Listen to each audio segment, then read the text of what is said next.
जी बिल्कुल। हाँ, दूसरी बिल्कुल आपने सही सुना। एक प्रोटेस्ट बलूचिस्तान फ्री मूवमेंट के नाम से एक वॉक किया गया था जर्मनी में, ठीक है। उससे पहले एक वॉक हमने यहाँ किया था साउथ कोरिया में, फ्रॉम पुसान टू सोल। तो इन तमाम वॉक के, इन प्रोटेस्ट का मकसद ही यही है कि हम तमाम दुनिया को ये बावर करा सकें कि हमारे ऊपर जो पाकिस्तान जो एट्रोसिटीज़ कर रहा है, जो बलूच जिनोसाइडिंग कर रहा है, आखिर कब तक वो करेगा। आखिर कब तक यूनाइटेड नेशन में जितने भी कंट्रीज़ हैं वो इनको, पाकिस्तान को कब सेक्शन इसके ऊपर इम्प्लीमेंट होंगे, पाकिस्तान से सब कब सवाल किया जाएगा। और रिसेंटली अभी जो मोदी जी ने ये G20 समिट में जो कहा है कि साउथ एशिया में Pakistan is a breeding terrorist, बिल्कुल बिल्कुल हम इससे मुतफिक हैं। हम यही बात हम आपको बावर कराना चाह रहे हैं, यही बात हम आपको समझाना चाह रहे हैं कि पाकिस्तान क्या कर रहा है। बहरहाल दे रहा है दुरुस्त है, और मैं ये समझता हूँ कि ये सिर्फ मोदी जी की ज़िम्मेदारी नहीं है, बल्कि G20 समिट में जितने भी कंट्रीज़ हैं उन सब की ज़िम्मेदारी है कि वो पाकिस्तान को एक टेररिस्ट स्टेट डिक्लेयर करे और उसे यूनाइटेड नेशन में ले आए, उससे सवाल पूछा जाए, उस पर सैंक्शंस इम्प्लीमेंट किया जाए। जी, अब देखिए जिस तरीके से आपने देखा होगा पास्ट में भी नवाज शरीफ ने और जो पाकिस्तान के रिप्रेजेंटेटिव हैं यूएन में, उन्होंने हर बार कश्मीर की इशू रेज करी है और कश्मीर में ह्यूमन राइट्स वायलेशंस के बारे में उन्होंने बात करी है, जबकि ये आर्गुमेंट यूएन में एक्सेप्ट नहीं किया गया है। हाउएवर आप इसकी हिपोक्रेसी के बारे में क्या कहेंगे कि जैसे जो कश्मीर की इशू को लेके नवाज शरीफ हर बार ह्यूमन राइट्स वायलेशंस की बात करते हैं, तो बलूचिस्तान में जो हो रहा है उसकी बात क्यों ना की जाए ग्लोबल फोरम पे, वर्ल्ड प्लेटफॉर्म पे। और हमारे प्राइम मिनिस्टर मोदी ने अब ये शुरुआत करी है जब बहुत क्लियरली उन्होंने अपना समर्थन, अपना सपोर्ट बलूचिस्तान के लिए बहुत जाहिर किया है। देखें, जो बलूचिस्तान में पाकिस्तान कर रहा है तो यकीनन वो अपने क्राइम को छुपाने के लिए कश्मीर को एज ए इशू वो रेस कर रहा है कि इंडिया कश्मीर में क्या कर रहा है। इवन इंडिया कश्मीर, आप पहले कश्मीर से कश्मीरियों से पूछो कि वो क्या चाहते हैं। पहले आप तो अपने आप को क्लियर करें कि आप बलूचिस्तान में क्या कर रहे हैं। आप बलूचिस्तान में क्या कर रहे हैं, आपसे कौन पूछेगा। इंडिया से तो आप पूछ रहे हैं कि इंडिया कश्मीर में क्या कर रहा है, और ये जस्ट सिर्फ अपनी बुराइयां, अपनी नाकामियों को छुपाने के लिए एक इंटरनेशनल इशू जो है वो रेस करना है कि India is doing like that, India ये कर रहा है कश्मीर में। हम्म। ये सब सब झूठ है। कभी आप कश्मीरियों से आप पूछें वहाँ क्या हो रहा है। और मैं तो यही कहूँगा कि जो कश्मीर में भी जो हो रहा है वो भी पाकिस्तानी आइसिस हैं, पाकिस्तानी मिलिट्री एलिजेंस हैं, ISI वो है, तो बिल्कुल है, ये बात यही है। क्लियर देखिए है। अब पाकिस्तान की हर बार यही कोशिश रही है कि कश्मीर इशू को इंटरनेशनलाइज किया जाए, लेकिन कश्मीर इशू जो है वो एक टेररिज्म से लिंक्ड इशू है। यही बात हम कर रहे हैं। और जो बलूचिस्तान का जो सिचुएशन है, इसको इंटरनेशनलाइज क्यों नहीं किया गया है अभी तक। और अब जो है, जैसे आप कह रहे हैं, ये सिर्फ इंडिया की या प्राइम मिनिस्टर मोदी की रिस्पॉन्सिबिलिटी नहीं है, एक ग्लोबल रिस्पॉन्सिबिलिटी है कि इस इशू को इंटरनेशनल लेवल पे एड्रेस किया जाए। बिल्कुल बिल्कुल।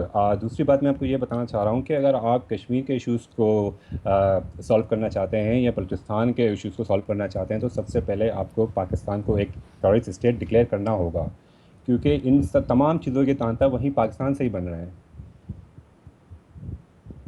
एंड आपको क्या लगता है कि जो जो वर्ल्ड कम्युनिटी है, जैसे आप कह रहे हैं कि पाकिस्तान जब तक एक टेररिस्ट स्टेट नहीं डिक्लेयर किया जाएगा, तो आपको क्या लगता है कि इन इश्यूज की रेजोल्यूशन नहीं मिल पाएगी, इन इश्यूज को नहीं रिजॉल्व किया जाएगा जब तक पूरी पूरी वर्ल्ड ये एक्सेप्ट कर देखिए, ले कि Pakistan is a terror state? बिल्कुल, जब पूरी वर्ल्ड कम्युनिटी ये एक्सेप्ट कर लेगी तो जाहिर सी बात है, आप उस टेररिस्ट स्टेट को जब डिक्लेयर करेंगे तो उन इश्यूज़ को आप ऑटोमेटिकली सॉल्व कर लेंगे ना। पाकिस्तान, आपको टेररिस्ट को सॉल्व करना है, आपको वर्ल्ड में पीस लाना है, तो आपको उस जगह को इट करना है जहाँ से ये टेररिस्ट ब्रीडिंग हो रही है, जहाँ से टेररिस्ट स्पोर्ट्स हो रहे हैं ऑल ओवर द वर्ल्ड। अब तो इवन एशिया, तो क्या, अब तो आपके यूरोप भी सेफ नहीं, अब तो आपके जो है अमेरिका कनाडा रीजन वो भी सेफ नहीं है। अगर आपको टेररिस्ट को ख़त्म करना है तो आपको सबसे पहले पाकिस्तान को ख़त्म करना होगा, क्योंकि टेररिस्ट के जड़ यहीं पाकिस्तान से ही आपको मिलेंगे। तो आपको cut down the roots, not the plan. Absolutely. You have to cut down the roots of terror. And Mir Yassin Baluch, if you can tell us more about the protest that is going to be staged at the UN, इस protest के बारे में हमें बताएं जो UNGA session में किया जाएगा। देखिए, ये प्रोटेस्ट तो फ्री फ्री फ्री मूवमेंट के नाम से था, एक फ्री मूवमेंट मार्च प्लेटफॉर्म के नाम से था, जो जर्मनी में किया गया था, राइट। अब इसी को फर्दर हम्म। इन्हेंस किया जाएगा यूनाइटेड नेशन के सेशन में। तो इसके एग्जैक्ट डेट और स्केड्यूल तो मैं आपको नहीं बता सकता, जी। लेकिन हम करीब ये होगा वहीं। क्या बलूचिस्तान के इशू को अभी तक वर्ल्ड फोरम पे रिकॉग्नाइज किया गया है, और अगर किया गया है तो कहां तक, किस हद तक रिकॉग्नाइज किया गया है? देखें, रिकगनाइज तो नहीं किया गया, एटलीस्ट अब हाईलाइट हो रहा है कि हम यहाँ पे बाहर जितने भी लोग बैठे हैं, यूरोप में, अमेरिका में या एशिया में कुछ, तो यहाँ जो हम प्रोटेस्ट करते हैं, हम जो डेमोस्ट्रेशन अरेंज करते हैं, तो इसके मकसद ही यही होता है कि वर्ल्ड कम्युनिटी हमें रिकगनाइज करे, कि हमें सुने कि हमारी प्रॉब्लम्स क्या है, हमारे मसला क्या है, उसे किस तरह सॉल्व किया जाए। जी।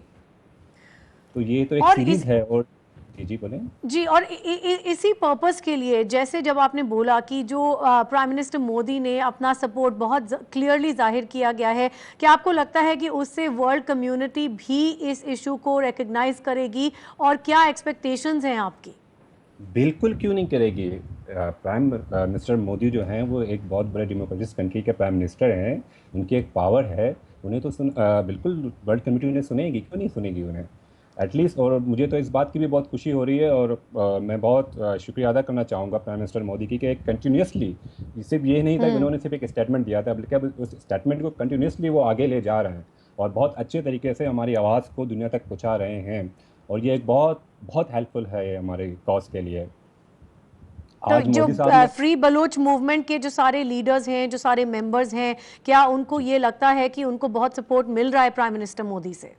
बिल्कुल बिल्कुल लग रहा है। देखिए, तमाम जितने भी पार्टीज़ हैं उनकी लीडरशिप ने मोस्ट वेलकम किया है मोदी साहब के, उसे अप्रिशिएट किया है जो उन्होंने स्टेटमेंट दिया था अबाउट पाकिस्तान और बलूचिस्तान के हवाले से। तो ये तो कंटिन्यूसली चलता आ रहा है ना, और ये आगे भी होगा मज़ीद। इवन के एक पार्टी के लीडरशिप ने तो यहाँ तक कहा है कि इंडिया अपने डोर्स ओपन करे फॉर असाइलम सीकर्स के लिए। Ji, Mir Yasin Baloch, thank you very much for speaking to us. And this is the latest that we are getting, that there will be a protest at the beginning of the United Nations General Assembly session. This protest will be staged against Pakistan by the Free Balochistan movement. This even as Nawaz Sharif is once again expected to raise the issue of Kashmir.